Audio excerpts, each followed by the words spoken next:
Our Singing Strength by Robert Frost. It snowed in spring on earth so dry and warm, the flakes could find no landing place to form. Hordes spent themselves to make it wet and cold, and still they failed of any lasting hold.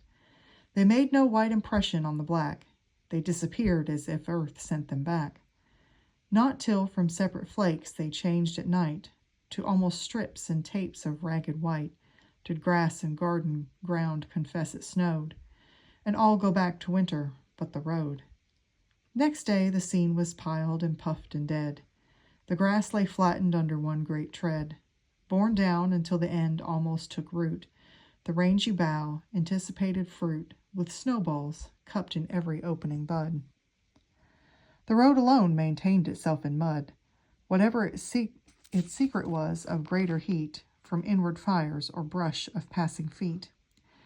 In spring more mortal singers than belong to any one place cover us with song. Thrush, bluebird, blackbird, sparrow, and robin throng.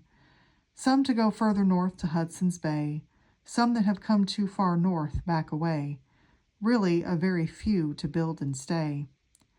Now was seen how these liked belated snow. The fields had nowhere left for them to go.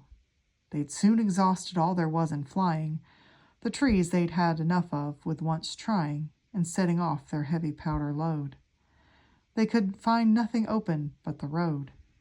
So there they let their lives be narrowed in by thousands the bad weather made akin.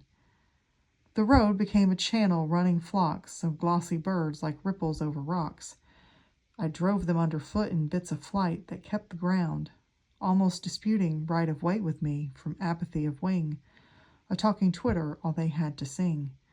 A few I must have driven to despair, made quick asides, that having done in air, a whir among white branches great and small, as in some too much carven marble hall, where one false wing beat would have brought all down, came tamely back in front of me, the drover, to suffer the same driven nightmare over.